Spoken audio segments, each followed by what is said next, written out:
देखो, जीवन में सब कुछ खोने के बजाय उस उम्मीद को मत खो, जिस उम्मीद के सहारे तुम सब कुछ अपना वापस पा सकते हो। वो कहते हैं कि हौसलों के तरकस में कोशिशों के तीर जिंदा रख, हार जाओ चाहे जीवन में सब कुछ, फिर से जीतने की उम्मीद जिंदा रख। नमस्कार प्यारे बच्चों। देखो, आज की अपडेट स्टैट के ऊपर है और एक उम्मीद है। वो उम्मीद है हमारी कि 2 या 3 दिन के लिए फॉर्म रीओपन होने चाहिए। और ऐसा हम नहीं, ऐसा हमारे बोर्ड के जो चेयरमैन साहब हैं उन्होंने कई बार कहा है कि 2 दिन के लिए फॉर्म रीओपन होंगे। फॉर्म जो स्टेट के जो रीओपन होने के लिए पोर्टल खोला जाएगा। ठीक है। तो अभी हम बात करेंगे, इस वीडियो में छोटी सी बात करेंगे कि माननीय जो बोर्ड के अध्यक्ष हैं उन्होंने क्या कहा था। न्यूज चैनल के माध्यम से मैंने सुना था, तो उन्होंने कहा था कि जो एग्जाम है वो श्योर एंड सर्टेन 4 और 5 जुलाई का ही है, क्योंकि अनावश्यक बातें चलती हैं कि ये पोस्टपोन होगा। वैसे मैंने पिछली वीडियो में आपको बताया था कि बार बार जब कोई चीज स्थगित होती है, बार बार आगे जाती है, तो फिर ऐसा मन में संदेह होता है, थोड़ा सा संशय होता है कि संभवतः ये भी एग्जाम आगे जाएगा। और 5 तारीख का, 5 जुलाई का मैंने बताया था आपको कि जो एक वकीलों का एग्जाम होता है। ठीक है। तो उनकी भी उन्होंने कहा है कि उनका हमने अध्यक्ष महोदय ने कहा है कि उसका भी हमने विकल्प तलाश लिया है, यानी कि एग्जाम जो है वो पूर्णतः कंप्लीट तैयारियां जो है वो पूर्ण हो चुकी हैं और आपके बहुत जल्दी एडमिट कार्ड जारी होंगे। 4 और 5 जुलाई का ही एग्जाम है। अब यहाँ यहाँ जो फॉर्म है वो रीओपन, मैंने बताया था कि फॉर्म रीओपन होने चाहिए और लग भी ऐसा रहा था कि फॉर्म रीओपन होंगे, क्योंकि इसके पीछे बहुत से मेजर कारण हैं, मैंने कई बार आपको बताया है। लेकिन आज इस वीडियो के माध्यम से मैं आपको यही बताऊंगा कि भाई सभी ने बहुत निवेदन किया है फॉर्म रीओपन हो, लेकिन यदि आपका जो पोर्टल है 2 दिन के लिए या 3 दिन के लिए जो पोर्टल खुलेगा, इस वीक में यदि खुलता है तो खुलेगा, अदरवाइज फॉर्म रीओपन नहीं होंगे। क्योंकि समय पर अभी इतना समय नहीं है कि फॉर्म रीओपन करवाने के बाद फिर एडमिट कार्ड आए, तो इतना इतना मेरे ख्याल से समय नहीं बचा। हाँ, इस वीक में 2 या 3 दिन के लिए खोला जा सकता है।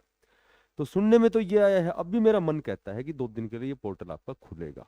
जो भी कल की जानकारी के अनुसार भी मैं यही कहूंगा कि 2 दिन के लिए आपके जो फॉर्म है वो उसका पोर्टल भी ओपन के लिए खोला जाएगा। पर होता क्या है वो आगे की बात है। पर हाँ, इतना जरूर है कि एग्जाम आपका कंफर्म हो गया है, 4 और 5 जुलाई को ही होना है। क्योंकि अगला जो 2026 का जो आपका स्टेट है वो नवंबर दिसंबर में, यानी कि इनमें अंतराल जो है वो 6 महीने का अंतराल होना चाहिए। तो अभी ये एग्जाम होना बहुत ही अनिवार्य हो गया है, अगर अगला 2026 का नवंबर दिसंबर में होता है तो। अब मैंने एक लाइन लिखी है कि केवल इतना मान लेना कि स्टेट पास होने से कोई नहीं रोक सकता, और ये मैं आपको सच बताता हूँ। ठीक है। क्योंकि क्योंकि मैं सच इसलिए बताता हूँ कि भाई थोड़ा सा अनुभव मान सकते हो या जैसा भी आप सोच रहे हो। तो मैं आपको एक छोटी सी बात बताता हूँ कि आपका स्टेट, देखो बहुत से ऐसे बच्चे हैं, बहुत से ऐसे बच्चे हैं जो हर बार कभी 2 नंबर से रह जाते हैं, कभी 3 नंबर से रह जाते हैं, कभी 1 नंबर से रह जाते हैं। तो वो कहीं न कहीं वो हम मान सकते हैं कि या तो बैड लक भी होते हैं कई बार, और कई बार क्या होता है कि हम प्रयास पूरे मन से नहीं करते। वो कहते हैं ना, बोले भाई हमारी असफलता तो यह सिद्ध करती है कि हमने प्रयास पूरे मन से नहीं किया। तो हो सकता है कि वो कोई भी कारण हो। देखो, एक तो मैं तुम्हें एग्जाम, जब भी आप एग्जाम देते हैं तो सबसे पहले तो मैं 2 बातें आपको यही बताऊंगा कि एक तो टाइम का मैनेज आपका अच्छा होना चाहिए, प्लस प्लस आपका जो है कंसंट्रेशन अच्छा होना चाहिए। भाई आप कितना उस पर फोकस करते हैं, कितना केंद्रित होते हैं। ऐसी वीडियो फिर कभी एक बार बनाएंगे। फिलहाल जो मैं आपको बताना चाहता हूँ, अभी आपके पास बहुत ही कम समय है। ठीक है। तो कम समय में एक तो यदि मैं अपने बारे में बताऊं तो वो थोड़ा सा सही नहीं होगा, बाकी मैं फिर भी आपको बताता हूँ कि अभी हमारी एक तो एलजेब्रा और एडवांस की एक मैथ की बहुत अच्छी मैराथन आएगी। अंगणित के तो टॉपिक लगभग टॉपिक वाइज हमने करवा दिया है। ठीक है, एक प्ले लिस्ट में, पर उतना समय नहीं होगा आपके पास। एक मैराथन तो जिसका अगर एलजेब्रा कमजोर है या फिर ज्योमेट्री कमजोर है, तो उसके ऊपर एक बहुत अच्छी वीडियो आएगी मैराथन 5 से 6 घंटे की। एक हमारी 7 से 8 घंटे की एक हिंदी की मैराथन आएगी स्पेशल स्टेट के ऊपर। और एक आएगी साइकोलॉजी की, जिसमें आपकी पेडागोजी भी होगी, साइकोलॉजी भी होगी। तो 3 मैराथन आएंगी अगले वीक में। उसके बाद हमारे छुट्टियां खत्म हो जाएंगी। ठीक है, एक हरियाणा जीके की आपकी मैराथन आएगी, बहुत अच्छे लेवल की।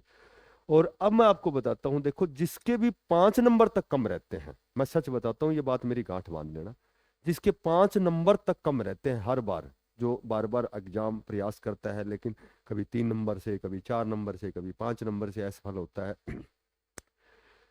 जेबीटी का कैंडिडेट हो, चाहे वो टीजीटी का हो, चाहे वो पीजीटी का हो, संबंधित जो भी वो जेबीटी है, टीजीटी, पीटीजी, जो भी आपकी जो एस्टेट का जो आपका एग्जाम है, पिछले 5 साल के पेपर आप, 5 साल के पेपर यानी कि 150, 15, 5, 75, 750 क्वेश्चन, आप कम से कम 8 से 10 नंबर बढ़ाओगे। आप खुद देख लेना, एग्जाम देने के बाद में आप सोच लेना मेरी ये बात, जिसने पिछले 5 साल के पेपर 750 क्वेश्चन आपने यदि कंठस्थ कर लिए, याद कर लिए, तो आप 5 नंबर तक यदि असफल होते हैं तो श्योर एंड सर्टेन आप क्वालिफाई करेंगे।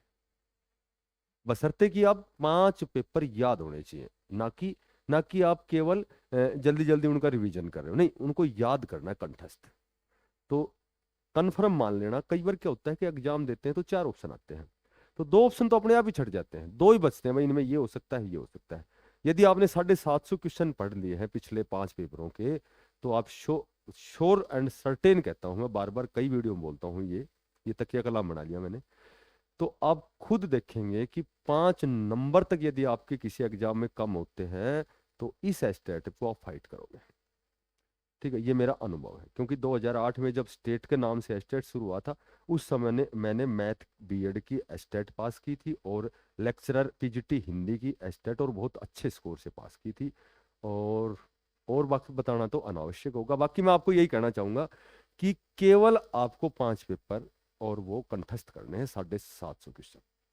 जेबीटी वाला कैंडिडेट जेबीटी के, टीजीटी वाला टीजीटी के, पीजीटी वाला, क्योंकि पेपर जब भी बनता है तो हमेशा पीछे के पेपर उठा करके उस हिसाब से उसमें बहुत से क्वेश्चन, यदि एक ही पेपर 5 शिफ्टों में है तो वहां भी 2 से 3 क्वेश्चन मिलेंगे। तो यदि 5 साल के पेपर पढ़ोगे तो समझ सकते हो कि 10 से 15 क्वेश्चन आपको 150 में से उन्हीं में से मिलेंगे।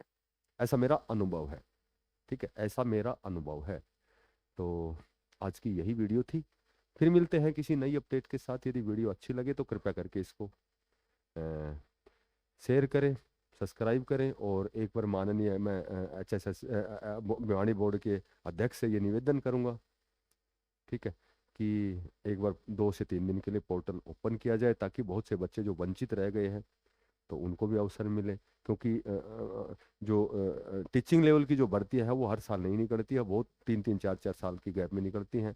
और यदि वास्तव में जैसा जैसा मेरे पास जानकारी है, इस स्टेट के बाद आपकी रेस्ट ऑफ हरियाणा जेबीटी की भर्ती आएगी, तो वो बच्चे कहीं ना कहीं वंचित रह जाएंगे।